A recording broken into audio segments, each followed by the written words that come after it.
Hello students, BA BSc sixth same real and complex analysis का math चल रहा है और चैप्टर है कैलकुलस ऑफ कॉम्प्लेक्स फंक्शन का। पिछली वीडियो तक आपने जो भी टॉपिक देखे वो कौन कौन से थे? मिलने थॉमसन मेथड पिछली वीडियो में मैंने करवाया है। एग्जैक्ट डिफरेंशियल मेथड पिछली वीडियो में मैंने कंप्लीट करवाया। होप सो आपने अच्छे से समझा होगा और उससे रिलेटेड क्वेश्चन भी कर लिए होंगे। अब बात यह है कि कुछ एक टॉपिक बीच में रह गए थे मिलने थॉमसन मेथड से पहले, तो वो आज मैं इस वीडियो में कंप्लीट करवा देता हूँ। उसमें क्या रहेगा, आपको डेफिनेशन से ये सारी बात समझ आ जाएगी। डेफिनेशन ये है, a function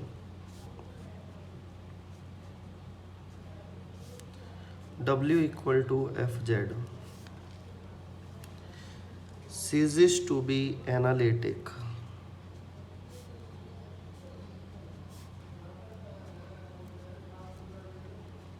if dz by dw is equal to 0। ये कह रहे हैं कि कोई भी फंक्शन एनालिटिक होने से मना तब कर देगा, किन पॉइंट्स पे कर देगा मना करना, जब dz by dw equal to 0 हो जाए। मतलब dz by dw 0 होने के बाद हम जो पॉइंट्स निकालेंगे उन पॉइंट्स पे फंक्शन एनालिटिक नहीं होगा।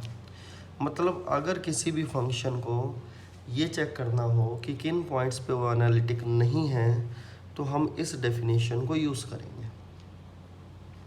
ठीक है, तो एक क्वेश्चन मैं इससे रिलेटेड करवाता हूँ, शायद आपको सारी बात फिर समझ आ जाए।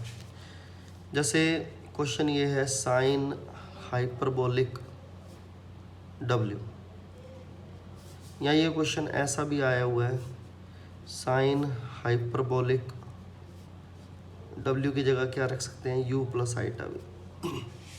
या फिर ये क्वेश्चन इस टाइप से भी बन सकता है, Z is equal to sine hyperbolic U plus cos V plus iota cos hyperbolic U sine V। ठीक है, स्टेटमेंट जो मर्जी आ जाए, तीनों सेम है। हमें ये पता लगाना है कि जो ये फंक्शन है किस पॉइंट पे एनालिटिक नहीं है। ठीक है, ये जो रिलेशंस है एक दूसरे से रिलेटेड है। सबसे पहले मैं इनके बारे में आपको थोड़ा बता देता हूँ कि ये कैसे डिफाइन करते हैं। देखिए, सबसे पहले इसके लिए ना आपको एक नंबर थ्योरी के एक कंसेप्ट पे आना पड़ेगा। कंसेप्ट ये है, कोस आप जानते हो, अगर नहीं जानते तो नंबर थ्योरी की बुक में trigonometry, number theory and trigonometry की बुक के अंदर हाइपरबोलिक फंक्शन का एक पूरा चैप्टर दिया गया, वो आप देख लेना।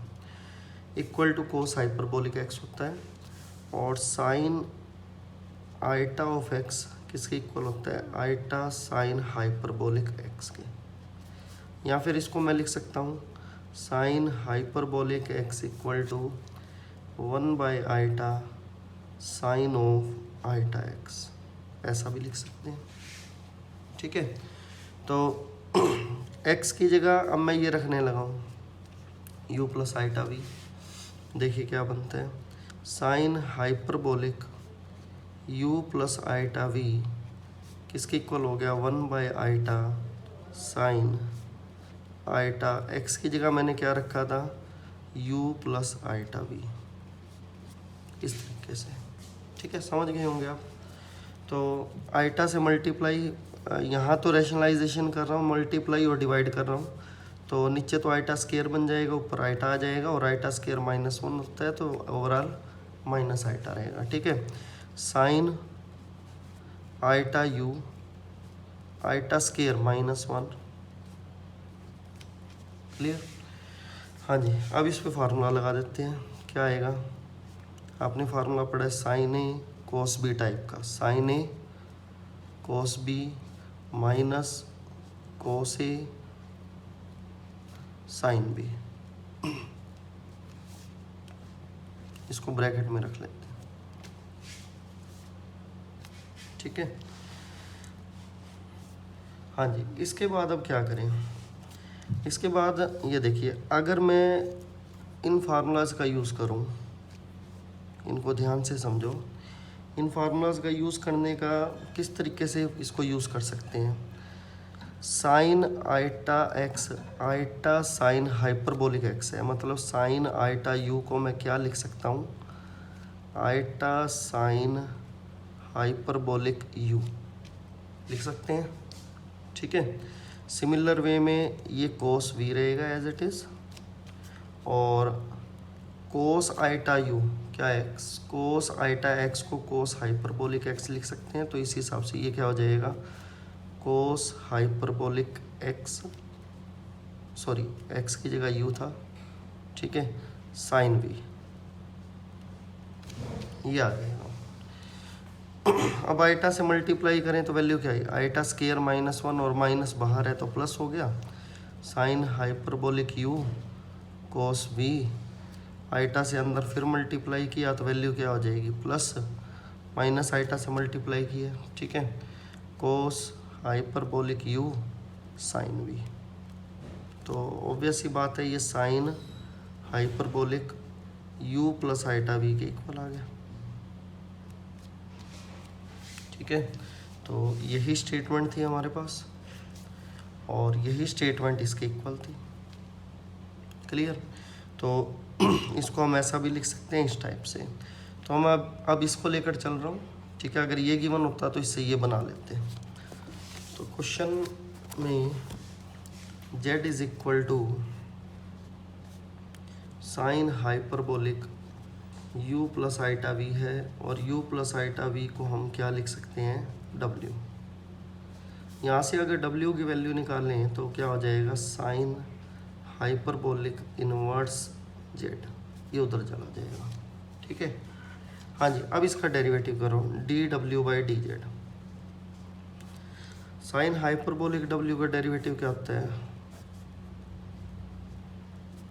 ठीक है, 1/√1 प्लस जेड स्क्वायर। लेकिन मैंने आपको बताया था कि फंक्शन एनालिटिक चेक करना हो तो किन पॉइंट्स पे वो मना कर देता है, मतलब किन पॉइंट्स पे नहीं होता, वो कैसे पता लगेगा, dz/dw को इक्वल टू 0 पुट करने के बाद पता लगेगा, ठीक है, dz/dw। लेकिन यहाँ के हमारे पास dw/dz, तो इसका रेसिप्रोकल करें तो क्या वैल्यू आएगी, dz/dw इज इक्वल टू आ जाएगा 1 प्लस जेड स्क्वायर, ठीक है। तो 1 प्लस √1 प्लस जेड स्क्वायर को 0 रख दो, या फिर 1 plus z square equal to 0, या फिर z is equal to plus minus iota. तो प्लस माइनस आइटा पे फंक्शन एनालिटिक नहीं होगा, मतलब फंक्शन एग्जिस्ट नहीं करेगा, जिस वजह से वो एनालिटिक भी नहीं बन पाएगा, ठीक है। तो इस तरीके से आप पॉइंट चेक कर सकते हैं। नेक्स्ट क्वेश्चन 12th देखें, एग्जाम्पल है 12th ये। एग्जाम्पल 12th ये है, if F Z is a regular function, मतलब एनालिटिक फंक्शन ही है, तो प्रूव ये करना है, prove that curly square X by curly square curly square by curly X square plus curly square by curly Y square equal to mod F Z square, किसके equal, for F dash Z का whole square, इसके equal prove करना है, ठीक है। Left hand side से शुरुआत करते हैं, और लेफ्ट हैंड साइड से शुरुआत करने के लिए एक आइडिया दे देता हूँ आपको। 2 टाइम डेरिवेटिव हमें करना पड़ेगा, ठीक है, किसका, एफ जेड का पार्शियल डेरिवेटिव। बताता हूँ कैसे, मतलब हमें एफ जेड गिवन है u plus iota v type का, वो तो होता ही है, ठीक है। इसका मैं पार्शियल डेरिवेटिव कर रहा हूँ with respect to x, f dash x क्या बनेगा, curly u by curly x plus iota curly v by curly x. मुझे यहाँ क्या चाहिए, एफ जेड का स्क्वायर चाहिए ना, ठीक है। तो मोड ऑफ एफ जेड मैं लेकर चल रहा हूँ एफ डैश जेड, क्या वैल्यू बनी, curly u by curly x का whole square plus real part का स्क्वायर प्लस इमेजिनरी पार्ट का स्क्वायर, आपने ऐसा पढ़ा होगा, ठीक है। और अगर मान लो एफ जेड की बात करते तो एफ जेड का स्क्वायर क्या होता है, वैसे यहाँ से पता लग जाता, वो क्या होता है यू स्क्वायर प्लस में वी स्क्वायर, ठीक है, समझ गए आप बात। तो इसके बाद हमें एक चीज़ गिवन है, आपको पता है कि फंक्शन रेगुलर गिवन है। रेगुलर गिवन होने का मतलब फंक्शन एनालिटिक है। एनालिटिक होने का मतलब क्या है कि वो सी आर इक्वेशन को होल्ड कर रहा है। अगर सी आर इक्वेशन को होल्ड करेगा, देखो ये मैंने दोनों क्यों निकाले, एक तो यहाँ चाहिए मुझे, ठीक है, और एक ये चाहिए यहाँ पे। ये मैंने राइट हैंड साइड का पोर्शन तो निकाल दिया, ये वाला, कि बस इसको 4 से मल्टीप्लाई करना है, हमारा काम बन जाएगा। अब लेफ्ट हैंड साइड का ये पोर्शन यहाँ पे मैंने इम्प्लीमेंट करना है बस, ठीक है। तो हमें सी आर इक्वेशन पता है, बाय सी आर इक्वेशन हम जानते हैं क्या होता है, curly u by curly x equal to होता है करली वी बाय करली वाई के, और करली यू बाय करली वाई किसके इक्वल होता है, माइनस करली वी बाय करली एक्स के, ठीक है, ये बात हम जानते हैं। और अगर वो रेगुलर है तो इसका मतलब क्या होगा कि वो लैप्लस इक्वेशन, मतलब हार्मोनिक फंक्शन भी होंगे, इसका मतलब लैप्लस इक्वेशन को भी होल्ड करेंगे, ठीक है। अगर वो लैप्लस इक्वेशन को होल्ड करेंगे तो ऑब्वियस सी बात है करली स्क्वायर, हम क्या लिखते थे, curly square u by curly x square plus curly square u by curly Y square equal to 0 होगा। लैप्लस इक्वेशन के अकॉर्डिंग हम यही लिखते थे, ठीक है। तो अगर मैं इसको परफॉर्म करूं, देखो इसको परफॉर्म किस तरीके से मैं कहना चाह रहा हूं कि अगर मैं एफ जेड स्क्वायर जो आप जानते हैं वो मैंने लिखा था u square plus v square, इनका इसका पार्शियल डेरिवेटिव कर देते हैं, सिमिलरली इसका हो जाएगा, ठीक है। अगर मैं सपोज करूं कि अगर मुझे यू स्क्वायर का 2 टाइम डेरिवेटिव करना पड़ जाए तो क्या होगा, सबसे पहले क्या होगा, इसको मैं ऐसा लिखता हूँ, ठीक है, कि मतलब करली यू बाय करली एक्स करना है किसका, यू स्क्वायर का। यू स्क्वायर का कैसे होगा, कुछ ऐसे, पहले तो 2u हो जाएगा, फिर u का करली यू बाय करली एक्स हो जाएगा। देखो क्या ये बात समझ आई।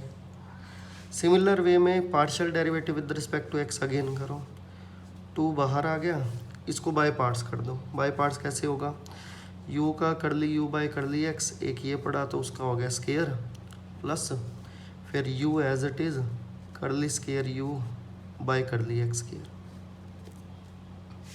बताओ समझ आई क्या। सिमिलरली हम curly square by curly Y square को का यू स्क्वायर का विद रिस्पेक्ट टू वाई करें तो क्या उसको ऐसा नहीं लिख सकते, curly u by curly y का होल स्क्वायर प्लस यू, ये यू है ध्यान रखना, 4 नहीं है, कंफ्यूज ना हो जाना ये, ठीक है, curly square u by curly Y square, ठीक है। तो अब मैं क्या करूं, इसके अंदर पुट कर देते हैं, ठीक है। पुट करने के बाद हमें वैल्यू समझ आ जाएगी आगे करने के, क्योंकि मेरा मेन मोटिव यही है कि u square plus v square इसको लेके आना है, ठीक है, और लेफ्ट हैंड साइड को मैं अलग से सॉल्व कर रहा हूँ, ठीक है।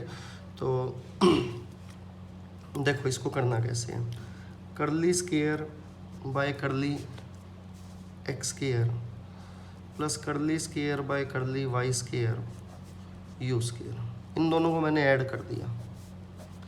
ऐड करने के बाद टर्म क्या बनी, ऐड करने के बाद टर्म कुछ ऐसी दिखेगी आपको, 2 कॉमन आ जाएगा, ठीक है। क्या वैल्यू बनेगी, curly u by curly x का whole square plus curly u by curly y का होल स्क्वायर, इनमें से कॉमन आ गया u, वैल्यू क्या रहेगी, करली square u by curly x square, करली स्केयर u है ये भी, बाय करली वाई स्केयर। और ये हम जानते हैं by Laplace equation, by Laplace equation ये किसके इक्वल था, 0 के। यहाँ पे पुट कर देता हूँ, ठीक है। पुट करने के बाद जो ये वैल्यू क्या बन जाएगी, 0।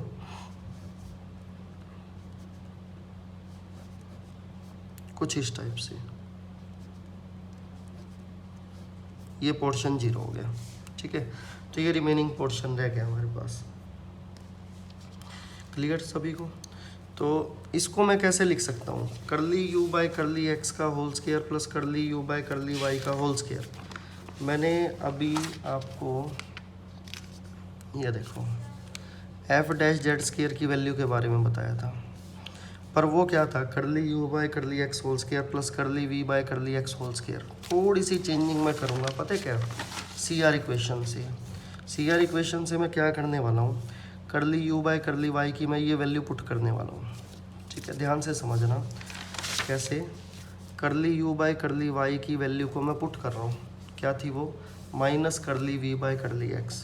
तो इसको मैं ऐसा लिख सकता हूँ, curly u by curly x whole square plus minus curly v by curly x whole square, लिख सकते हैं ऐसा, ठीक है। तो ये टर्म क्या बन जाएगी, double of curly u by curly x whole square plus curly v by curly x whole square. हाँ जी, तो ये बन गया f डैश जेड, जैसा कि मैंने आपको अभी बताया था, f डैश जेड का होल स्क्वायर बन गया। ये वैल्यू किसकी आई, वैल्यू आ गई है curly square upon curly x square plus curly square curly Y square u square. Similarly v square के लिए निकालोगे, v स्क्वायर के लिए पता क्या होगा, curly square by curly x square plus curly square by curly Y square v square. अगर ध्यान से देखें इधर से तो कुछ पोर्शन ऐसा दिखेगा आपको, double of curly v by curly x whole square plus curly v by curly y whole square, ऐसा कुछ दिखेगा, ठीक है। तो मैं एक काम करता हूँ, करली v बाय करली y की वैल्यू पुट कर देता हूँ बाय CR इक्वेशन। उसको मैं क्या लिख सकता हूँ, उसको लिख सकते हैं करली u बाय करली x का होल स्क्वायर लिख सकते हैं, ठीक है। ये फिर से f डैश जेड बन गया, तो ये double of f dash Z का होल स्क्वायर बन गया। ये इक्वेशन फर्स्ट, ये इक्वेशन सेकंड, इन दोनों को अब आप ऐड करो, आपका रिजल्ट मिल जाएगा, ठीक है। लीजिए ऐड करते हैं। ऐड करेंगे क्या आएगा, curly square by curly x square plus curly square by curly Y square u square plus v square, ठीक है। इक्वेशन 1 और 2 आप ध्यान से देखें तो आपको ये वैल्यू दिखेगी आती हुई, ये 4 टोटल 4 हो जाएगा और f डैश जेड का होल स्क्वायर हो जाएगा, ठीक है। तो 4 f डैश जेड का होल स्क्वायर हो गया, और u square plus v square मैंने आपको बताया ही था, curly square by curly x square plus curly square by curly Y square f z का होल स्क्वायर है ये। बस हमें यही प्रूव करना था, ठीक है। तो ये एग्ज़ाम्पल इसमें मैंने करवाया आपको, ठीक है। रिलेटेड एग्ज़ाम्पल 13th है, आप इसी तरीके से सेम तरीके से आप कर सकते हो, बिल्कुल सेम वे में होगा, और इस फिर एक्सरसाइज को आप कंप्लीट करें, ठीक है। अगर आपको ये अच्छे से समझ आ गया तो मेरे को नहीं लगता कि आपको आने वाले एग्ज़ाम्पल में कुछ दिक्कत आएगी, ठीक है, क्योंकि इसी टाइप का यही रिज़ल्ट आगे वो यूज़ करने वाला है। अगर इसको अच्छे से समझ पाए हो तो आगे वाले एग्ज़ाम्पल को आप खुद कर लोगे, ठीक है। तो आज की वीडियो में मैं इतना ही करवाता हूँ, आगे कोशिश करते हैं नेक्स्ट वीडियो में मैं एक्सरसाइज के क्वेश्चन कुछ एक रिलेटेड मैं करवा दूँगा, ठीक है। तो लीजिए, ठीक है, और मेथड ये मैंने कंप्लीट कर दिया। फिर अगर वीडियो अच्छी लगे तो अपने दोस्तों में शेयर करें। Thank you very much.